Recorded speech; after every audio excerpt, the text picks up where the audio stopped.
திருமூலரின் திருவடிகளை வணங்கி இந்த வகுப்பை தொடங்குவோம்.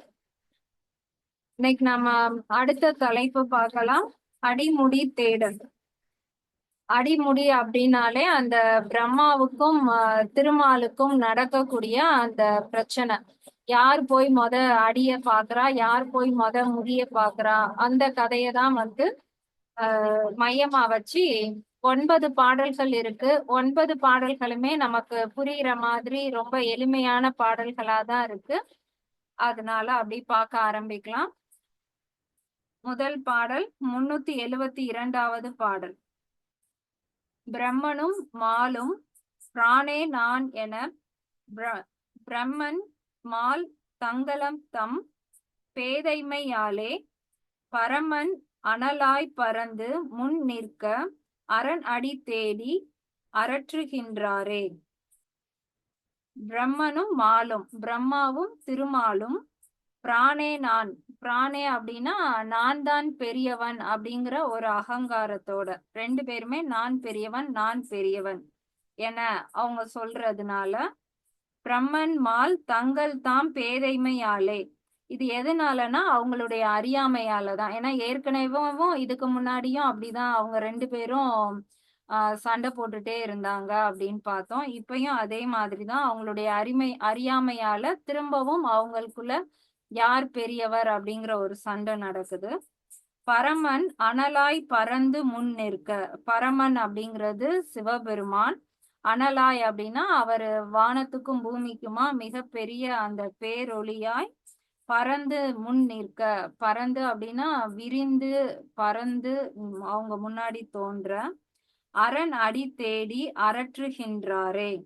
அப்படி நின்ன பிறகு அவருடைய அடியையும் முடியையும் தேடுற மாதிரி அவங்க ஒரு சூழ்நிலைக்கு வந்தாங்க. அடிமுடி தேடக்கூடிய சூழ்நிலைக்கு எப்படி வந்தாங்க அப்படிங்கிறத அந்த கதையில சொல்லியிருக்காங்க. எதனால வந்தாங்கன்னா, பிரம்மாவும் திருமாலும் நான் தான் பெரியவன் அப்படின்னு அவங்களுடைய அறியாமையினால அவங்களுக்குள்ள ஒரு சண்டை வரும்போது இறைவன் பெரிய அனலாய் அவங்களுக்கு முன்னாடி தோன்றி நின்ன பிறகு இவன் அடிய பாக்குறவங்க பெருசா இல்ல முடிய பாக்குறவங்க பெருசான்னு போட்டி வச்சுக்கலாம் அப்படின்னு அவங்க அறியாமையினால இந்த ஒரு சூழ்நிலை உருவாகுச்சு அப்படின்னு சொல்லியிருக்காரு. 373வது பாடல். ஆம் 7 உலகு உற நின்ற எம் அண்ணலும் தாம் 7 உலகில் பிளம்பாய் நிற்கும் வான் 7 உலகு உறும் மணிகண்டனை நானே அறிந்தேன் அவன் ஆண்மையாலே. முதல் பாடல் அடிமுடி தேடக்கூடிய பிரச்சனை வந்ததுக்கான காரணத்தை சொல்லிட்டாரு. 2வது பாடல்ல அவரை திருமூலர் எப்படி உணர்ந்தாரு அப்படிங்கிறத சொல்றாரு.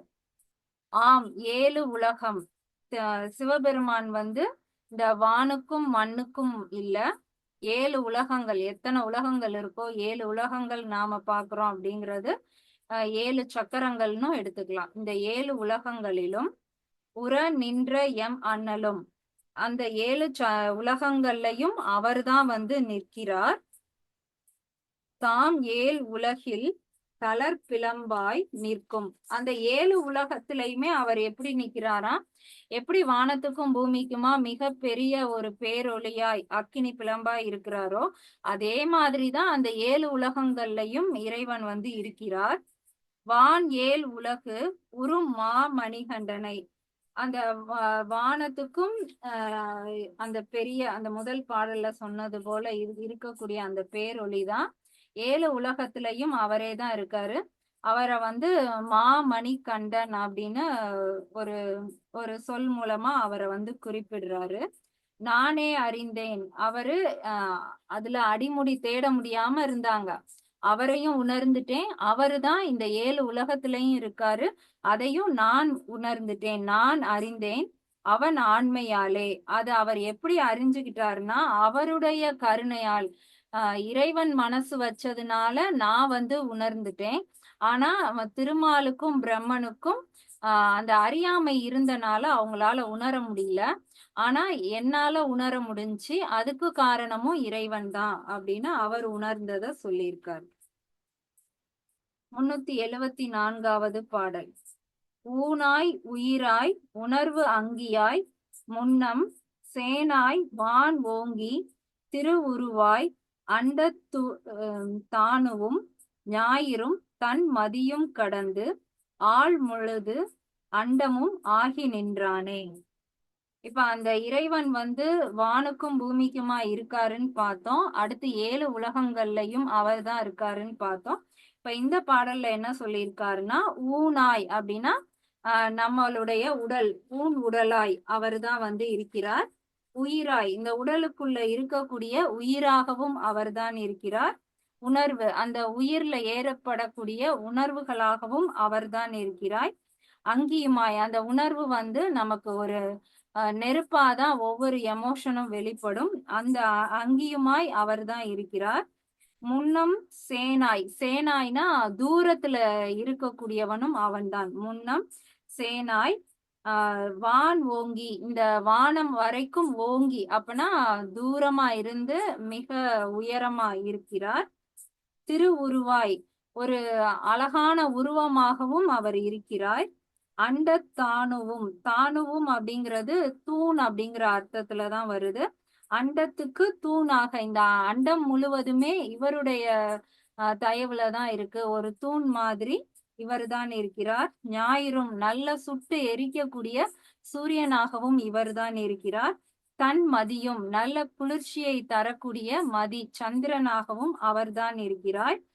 கடந்து, நான் இப்ப சொன்ன எல்லாத்தையும் விட்டு கடந்து அதை தாண்டி ஆள் முழுது அண்டமும், இது எல்லாமே நம்ம அண்டத்துக்குள்ள இருக்குன்னா அதை கடந்து அந்த அண்டத்துக்கு வெளியில இருக்கிறவனும் இறைவன் தான் இருக்கிறார்.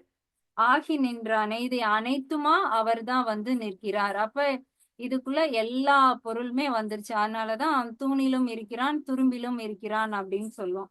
அப்ப இத்தனை விஷயங்கள்லயும் சிவபெருமான் இருக்கிறார். அவர் வந்து வானுக்கும் பூமிக்கும் மட்டும் இல்ல, 7 உலகங்கள்லயும் அவர் தான் இருக்காரு. அந்த 7 உலகங்கள்லயும் அவர் தான் உயிரா இருக்காரு, உணர்வா இருக்காரு, தூரமா இருக்காரு, ஓங்கி உயர்ந்து இருக்காரு, உருவமா இருக்காரு, சூரியனாவும் இருக்காரு, சந்திரனாகவும் இருக்காரு. அதை கடந்து என்னெல்லாம் இருக்கோ எல்லாமும் அவர் தான் இருக்கிறார். அதனால எங்கும் நிறை இறைவன் சிவன் அப்படின்னு சொல்லி இந்த பாடல்ல சொல்லியிருக்காரு. 375வது பாடல். இப்ப இதெல்லாமே அவர் உணர்ந்து அவர் வந்து சொல்லியிருக்கார். நின்றான் நிலமுழுது அண்டத்துள் நீலியன் அன்றே அவன் வடிவு அஞ்சினர் ஆய்ந்தது சென்றர் இருவர் திருமுடி மேல் செல நன்று ஆம் கலலடி நாட ஒண்ணாதே. இப்ப ஏன் திருமாலும் பிரம்மனும் தெரிஞ்சுக்கல, ஆனா திருமூலர் வந்து இவ்வளவு இதுலயுமே இறைவன் இருக்கிறாருன்னு இவர் மட்டும் எப்படி தெரிஞ்சுக்கிட்டாரு? அதுக்கான காரணம் இந்த பாடல்ல சொல்லியிருக்கார். நின்றான், நின்றான்னா சிவபெருமான் தான் அப்படி கம்பீரமா நிற்கிறார். நிலம் முழுது, இந்த நிலப்பரப்பு முழுவதுமே அவர் தான் நிற்கிறார். அண்டத்துள், இந்த நிலத்துல மட்டும் இல்ல அண்டத்திலையும் நீலியன் அவர்தான் நீக்கமர உயர்ந்து நிற்கிறார். அன்றே அவன் வடிவு அஞ்சினர். அப்ப பாக்குறவங்களுக்கு அது எவ்வளவு பயமா இருக்கும். பாக்குற இடம் எல்லாம் ஒரு பெரிய தீ பிளம்பு போல அவரே இருக்காரு அப்படின்னா பாக்குறவங்களுக்கு அது ஒரு பயத்தை கொடுக்கக்கூடியதா இருக்கு. அந்த பயத்துலதான் அவங்க என்ன செய்யறாங்க, ஆய்ந்தது, அதை ஆராய்ச்சி பண்ணணும் அப்படின்னு ஆரம்பிச்சுட்டாங்க. அது எப்படி இவர் இப்படி இருக்காரு, எல்லாத்துலயும் எப்படி இருக்காருன்னு அவங்க ஆராய்ச்சி பண்ண ஆரம்பிச்சுட்டாங்க. சென்றார் இருவர், அதுல 2 பேர் தான் வந்து போறாங்களாம் ஆராய்ச்சி பண்றதுக்காக. திருமுடி மேல் செல, அந்த அந்த இது எங்கதான் போய் முடியுது பாப்போமே அப்படின்ட்டு ஒருத்தர் மேல் செல்ல, நின்று ஆம் கலல் அடி நாட, இன்னொருத்தர் வந்து நின்னு இது எங்கதான் ஆரம்பிக்குது, அடிய போய் பாப்போமே அப்படின்ட்டு போய் சேர ஒண்ணாதே, அவங்களால கண்டுபிடிக்க முடியல. அதாவது அவர் ஆராய்ச்சி பண்ணி நான் கண்டுபிடிக்கிறேன் பாரு அப்படின்னு சொல்லிட்டு போன 2 பேராலையும் கண்டுபிடிக்க முடியல. அதுதான் வித்தியாசம். நான் எதையுமே நான் ஆராய்ச்சி பண்ணாம நான் அவரை வந்து ஏத்துக்கிட்டேன், உணர்ந்துட்டேன். இவங்க 2 பேரும் அவரை ஆராய்ச்சி பண்ணி தெரிஞ்சுக்கலாமேன்னு நினைச்சனால, அவங்களால இப்ப வர கண்டுபிடிக்க முடியல அப்படின்னு சொல்லியிருக்காரு. அப்ப நம்மளும் என்ன பண்ணணும்? இப்ப இத நம்ம படிக்கிறதோட நோக்கமே, நம்ம ஒரு ஆராய்ச்சி பண்ற மாதிரி தான் இத படிக்கிறோம். அவர் என்ன சொல்லியிருக்காரு? எப்படி சொல்லியிருக்காரு? என்ன செய்ய போறாருன்னு ஆராய்ச்சி பண்ற மாதிரியே படிக்கிறோம். அப்படி நம்ம படிக்க வேண்டியதில்ல. இறைவனை ஏத்துக்கிட்டு எல்லா இடத்துலயும் அவர்தான் இருக்காரு. அவர நம்பி அவர்கிட்ட சரணடைந்துருவோம்னு அந்த ஒரு பக்குவம் வரணும் அப்படிங்கிறத இந்த பாடல் உணர்த்துது. அடுத்து 376வது பாடல். சேவடி ஏத்தும் செறிவுடை வானவர் மூவடிதா என்றானும் முனிவரும் பாவடியாலே பதம் செய் பிரம்மனும் தாவடி இட்டு தலை பெய்து மாறே. இந்த பாடல்ல வந்து அந்த ஒரு கதை வரும் இல்லையா? ஆஹ் திருமால் வந்து ஒரு குள்ளமான அவதாரம் எடுக்கிறப்ப 3 அடி மட்டும் எனக்கு கொடுத்தா போதும் அப்படின்னு சொல்லிட்டு அந்த மாவலி மன்னன் கிட்ட போய் கேட்பாரு. அவரு 3வது அடியை எங்க வைக்கன்னு கேக்குறப்ப திருமால் வந்து அவருடைய தலையில வச்சிருப்பாரு. அந்த அந்த கதை தான். அந்த ஒரு ராஜா இருப்பாரு. அவரு தான் நல்லாட்சி பண்றோம் அப்படிங்கிற ஒரு கர்வத்துல இருப்பாரு. அவருடைய தலக்கணத்தை போக்கணும் அப்படிங்கிறதுக்காக திருமால் போயிட்டு உன்னுடைய அரசாங்கத்துல இருக்கக்கூடிய ஒரு 3 அடி நிலம் கிடைக்குமான்னு கேக்குறப்ப, இவ்வளவு குள்ளமா இருக்கிறவன் எவ்வளவு இடத்த அளந்துற போறான், உனக்கு எவ்வளவு வேணுமோ அளந்துக்கோன்னு சொல்றப்ப, முதல் அடி வந்து இந்த பூமியில வைப்பாரு, 2வது அடிய வானத்துல வைப்பாரு, 3வது அடி வைக்க இடம் இல்ல, இடம் எங்க இருக்கு அப்படின்னு கேக்குறப்ப அவருடைய அகங்காரம் குறைஞ்சு அப்புறம் அவர் மேல இவர் காலை வச்சு அவருக்கு அருள் செய்தாரு, அவரு அகங்காரத்தை இது பண்ணாரு அப்படின்னு ஒரு கதை வரும் இல்லையா?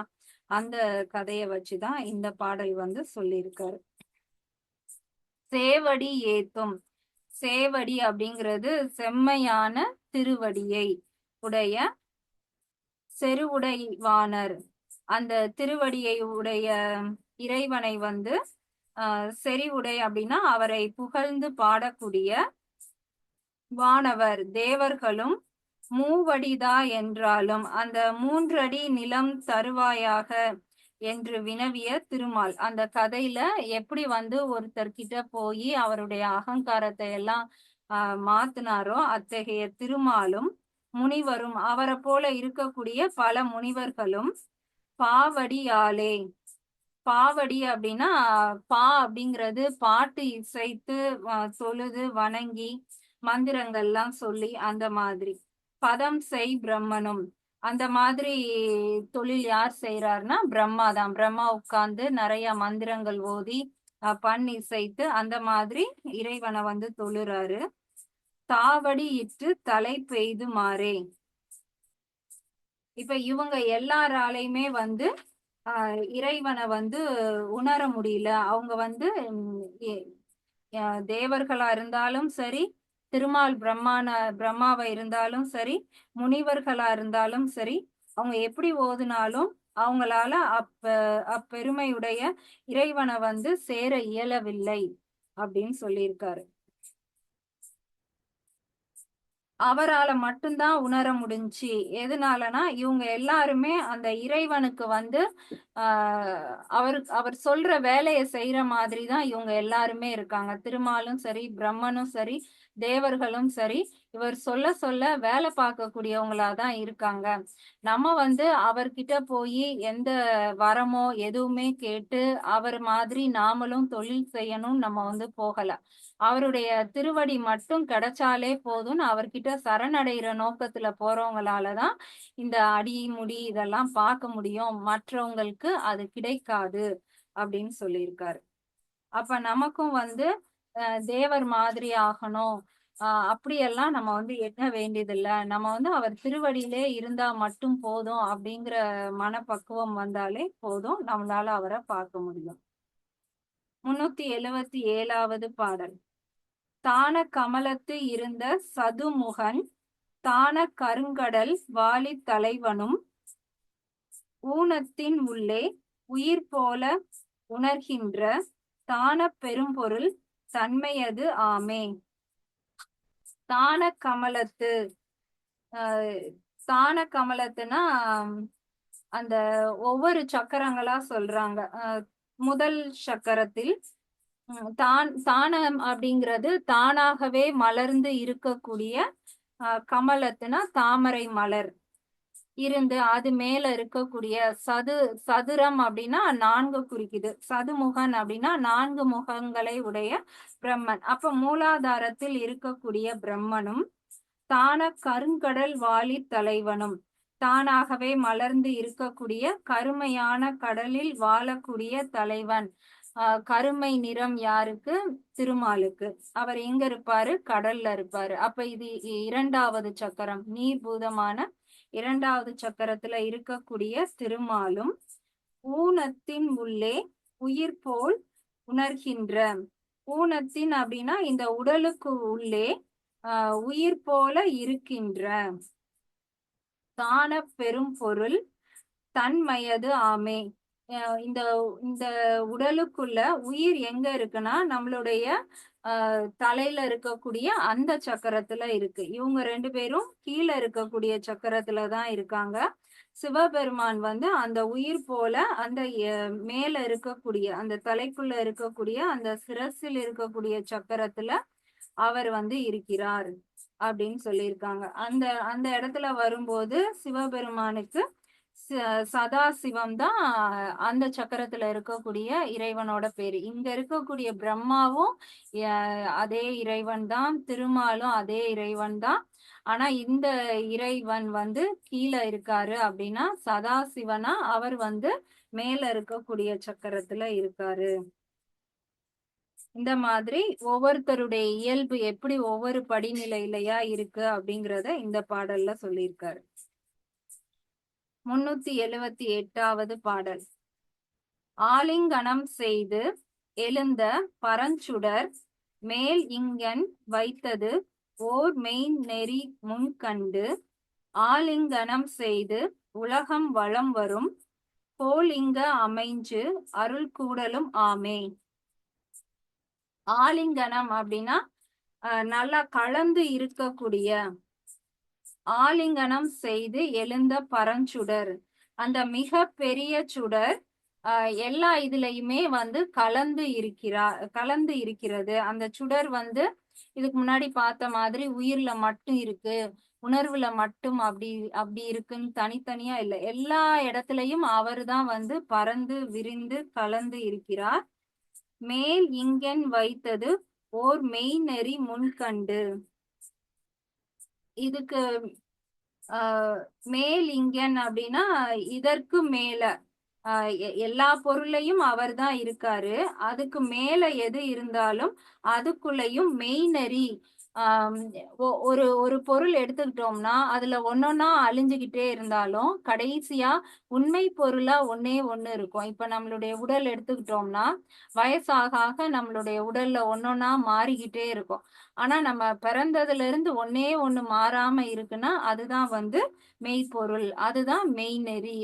அப்போ எல்லா இதுலயுமே ஒரு பொருள் மாறாம அதுக்குள்ள இருந்துகிட்டே இருக்கும். அதுதான் இறைவன். அந்த மெய்நெறியை முன்கண்டு அதை பார்க்கக்கூடியதுன்னா அதை உணரக்கூடியவங்க. ஆலிங்கனம் செய்து உலகம் வலம் வர. எப்படி இறைவன் எல்லா இடத்துலயுமே கலந்து இருக்காரோ அதே மாதிரிதான் இந்த உலகம் வலம் வரும் அப்படின்னா இந்த உலகத்துல இருக்கக்கூடிய தத்துவங்கள் அனைத்துலயுமே அவர் இதே மாதிரிதான் கலந்து இருக்கிறார். அவர் தான் மெய்ப்பொருளா தத்துவங்களா இந்த உலகத்துல எல்லாத்துலயுமே கலந்து இருக்கிறார். கோலிங்க அமைஞ்சு அருள் கூடலும் ஆமே. அப்ப நம்ம அந்த மெய்ப்பொருளை நாம உணர்றோம் அப்படின்னாதான் அந்த இறைவனையும் உணர முடியும். அதுக்கு அவருடைய அருள் இருந்தாதான் நம்மளால உணர முடியும். இப்ப இந்த பாடல்ல என்ன சொல்லியிருக்காரு? இந்த இந்த பிரபஞ்சம் முழுவதும் அவர் தான் கலந்து அந்த பெருஞ்சுடராக இருக்கிறார். ஒவ்வொரு பொருளிலும் மெய் நெறியாக மாறாத ஒரு உண்மை பொருளாகவும் அவர் தான் இருக்கிறார். அதை நாம கண்டு உணரணும்னா இந்த தத்துவங்கள் அனைத்திலையும் அவர் தான் கலந்து இருக்கிறார். கோலிங்க அப்படின்னா அது வந்து 5 அப்படிங்கிறத குறிக்குது. 5 ஞானேந்திரியங்கள், 5 கர்மேந்திரியங்கள், இல்ல பஞ்சபூதங்கள் 5 இருக்கக்கூடிய அந்த அனைத்திலுமே வந்து அவர்தான் இருக்காரு. அத அவருடைய அருள் இருந்தாதான் நம்மளால அத வந்து கண்டு உணர முடியும். எல்லா இடத்துலயும் பரவி இருக்கிற இறைவனை அவர் அருள் இருந்தாதான் நம்மளால பார்க்க முடியும். இது 378வது பாடல். இப்ப அடுத்த பாடல் பார்க்கலாம். 379. வாள் கொடுத்தானை வழிபட்ட தேவர்கள் ஆள் கொடுத்து எம்போல் அரணை அருகிலர் ஆள் கொடுத்து இன்பம் கொடுத்து கோலாகத் தாள் கொடுத்தான் அடி சாராகிலாரே. வாள் கொடுத்தான், இந்த இடத்துல வாள் அப்படிங்கிறது ஒளியை சொல்றாங்க. ஒளியை கொடுத்தான் அப்படிங்கிற மாதிரி.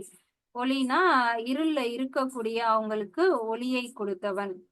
இப்ப வாள் கொடுத்தானே அப்படின்னா ஒளியை கொடுத்த வழிபட்ட தேவர்கள், அந்த ஒளியை கொடுத்த இறைவனை வணங்கி வழிபட்ட தேவர்கள் ஆள் கொடுத்து எம்போல் அரணை அருகிலர், அவங்களுக்கு வந்து இறைவன் தான் தமக்கு எல்லாமே கொடுத்து நம்மளை வழி நடத்துறாரு அப்படிங்கிறத அவங்க வந்து அறியவே இல்லை. எல்லாமே இறைவன் அப்படிங்கிறத அறியவே இல்லை. ஆள் கொடுத்து இன்பம் கொடுத்து கோலாக, நமக்குள்ள இருக்கக்கூடிய அனைத்துமே இறைவனாக தான் இருக்கிறான். நம்ம அனுபவிக்கக்கூடிய இன்பம் எல்லாமே அவனாக தான் இருக்கிறான் அப்படிங்கிறது அவங்களுக்கு வந்து தெரியல. தாள் கொடுத்தான் அடி சாரகிலாரே, அவங்களுக்கு அது தெரியாதனாலதான் அவங்க போய் இறைவனை வந்து உணரவே இல்லை. இறைவன் கிட்ட இருந்து தேவர்கள் வந்து அப்ப எல்லாத்தையும் வாங்குறாங்க. தேவர்கள்னா இப்ப அவங்க வந்து பல வருடங்களா இறைவனை நினைச்சு தவம் இருந்து அதுக்கப்புறம் அவங்க ஏதாவது ஒரு வரம் வாங்கிடுறாங்க. இப்ப பிரம்மா எப்படி படைத்தல் தொழில் வேணும்னு கேட்டு வாங்குறாரோ அந்த மாதிரி ஒரு தொழில் வாங்கிடுறாங்க. அதனால அவங்க அந்த தேவர்கள் அப்படிங்கிற அந்த ஒரு பதவியிலே அவங்க இருக்காங்க. அதை தாண்டி போறவங்களாலதான் அந்த இறைவனுடைய அந்த முழு இன்பம் முழு அருள் எல்லாத்தையுமே அவங்களால பெற முடியும். ஆனா இவங்களால அத வந்து பெற முடியல அப்படிங்கிறத சொல்லியிருக்காரு. திருவடியை தந்தருளி இறைவனை பொருந்தாதவர் ஆயினர். அவங்க எல்லாரும் இறைவனுடைய அருள் பெற்றுட்டு அவருடைய திருவடியை பார்க்க முடியாத ஒரு நிலைக்கு போயிடுறாங்க. 380வது பாடல். ஊழி வலம் செய்து அங்கு ஓரும் ஒருவருக்கு வாலி சதுமுகன் வந்து வெளிப்படும் வீழி தலை நீர் விதித்தது தாயென ஊழி கதிரோன் ஒளியை வென்றானே. இப்ப இது கடைசி பாடல். ஊழி வலம் செய்து, ஊழி காலம் வரும்போது அது அது ஊழி காலத்துக்கு மெயினான காரணமே அந்த பஞ்சபூதங்கள்ல நெருப்பு பூதம், அத உருத்திரன், அந்த உருத்திரன் தான் நெருப்புக்கான இறைவன். அவர் வரும்போது ஓரும் ஒருவருக்கு அந்த ருத்திரனை வந்து ஆராய்ந்து உணர்பவர்களுக்கு வாலி சதுமுகன் வந்து வெளிப்படும். அப்ப அந்த உருத்திரனை உணர்ந்து வாலி சதுமுகன் அப்படிங்கிறது இந்த இடத்துல பிரம்மன், திரும்பவும் சதுமுகன்னு கொடுத்திருக்காங்க. அது வந்து பிரம்மன். அவர்கிட்ட போய் ஆசி பெறுறாரு, வந்து வெளிப்படும்.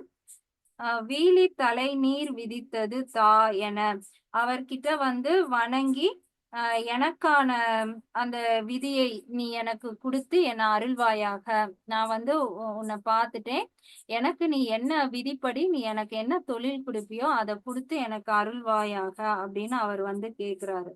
ஏன்னா ஊழி கதிரோன் ஒளியை வென்றானே, அந்த மாதிரி போய் பிரம்மா தான் இறைவன் கிட்ட கேட்டனால இறைவன் வந்து அவருக்கு படைத்தல் தொழில கொடுத்து அவர் வந்து அருள் செய்திருக்காரு.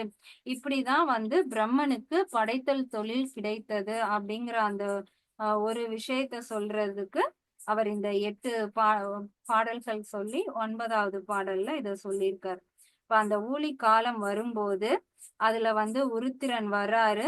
அந்த உருத்திரனை பார்த்து வணங்கி பிரம்மா வந்து எனக்கு உண்டான தொழிலை கொடுத்து எனக்கு அருள் செய்யுங்கன்னு சொல்லும் போது உருத்திரன், அந்த ஊழிக்கதிரோன் அப்படிங்கிறது அந்த ஊழி காலத்துல வரக்கூடிய அந்த கதிரோன் ஒளியை உடைய உருத்திரன் அவருக்கு அந்த படைத்தல் தொழிலை கொடுத்து அருள் செய்தார். இப்ப இன்னைக்கு நம்ம 9 பாடல்கள் பார்த்திருக்கோம். முதல் பாடல்ல பிரம்மாவும் திருமாலும் அவங்களுடைய அறியாமையினால யார் பெரியவர் அப்படின்னு அவங்களுக்குள்ள ஒரு போட்டி வருது. இரண்டாவது பாடல்ல அவங்க போட்டி போட்டுட்டு இருக்கும்போது இறைவன் காட்சி தர்றாரு. ஆனா என்னால இறைவனை உணர முடிஞ்சிச்சு. அது இரண்டாவது பாடல்ல சொல்றாரு. அவர் என்ன உணர்ந்திருக்காருன்னா எல்லாத்துலயுமே இறைவன் தான் இருக்காரு, எல்லாத்தையும் கடந்தும் இறைவன் தான் இருக்காரு அப்படிங்கிறத அவர் உணர்ந்திருக்காரு. ஏன் மற்றவங்களால உணர முடியல அப்படின்னா அவங்க ஒரு பயத்தோட இறைவனை ஆராய்ச்சி பண்ணி அடியையும் முடியையும் தேடணும்னு நினைச்சனால அவங்களால அதை அடைய முடியல. அன்பால மட்டும்தான் இறைவனை போய் அடைய முடியும் அப்படிங்கிறத சொல்லியிருந்தாரு. அடுத்த பாடல்ல தேவர்கள்னாலும் சரி, அந்த 3 அடியை அளந்த திருமால்னாலும் சரி, முனிவர்கள்னாலும் சரி, எல்லாருமே இறைவன் கிட்ட இருந்து ஒரு வரத்தை வாங்குறதுக்கு தான் இருந்தாங்களே தவிர அவருடைய அருளை அவங்க வாங்கணும்னு நினைக்கல. அதனால அவங்க யாருமே உணரல அப்படின்னு சொல்லி இருந்தாரு. அடுத்த பாடல்ல நம்ம அவரை உணர்ந்து தொழுதாதான் நம்மளால அவருடைய அடியையும் முடியையும் பார்க்க முடியும், அந்த இன்பத்தை உணர முடியும் அப்படின்னு சொல்லி இருந்தாரு. அடுத்து அனைத்திலும் பொருந்தி இருக்கக்கூடியவன் இறைவன் அத சொல்லி இருந்தாரு. அப்புறம் இவங்க எல்லாருமே இறைவனை உணராமலதான் இருக்கிறாங்க, நம்ம அப்படி இருக்கக்கூடாதுங்கிறத சொல்லி இருந்தாரு. கடைசி பாடல்ல பிரம்மனுக்கு உண்டான படைப்பு தொழில இறைவன் கொடுத்து இந்த ஊழி காலத்துல அவருக்கு அருள் கொடுத்திருக்காரு. இதோட இந்த தலைப்பு முடியுது. இப்ப படைத்தல் தொழில் இவர் வாங்கிட்டாரு. அடுத்த எப்படி படைக்கிறாரு அப்படிங்கிறது அடுத்த தலைப்புல வருது. இதுல எதுவும் சந்தேகம் இருந்தா கேட்கலாம்.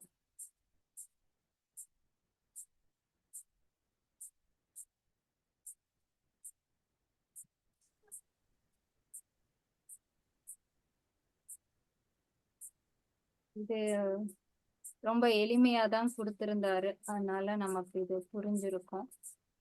புரிஞ்சிருக்கோம்னா நம்ம கிளாஸ் முடிச்சுக்கலாம்.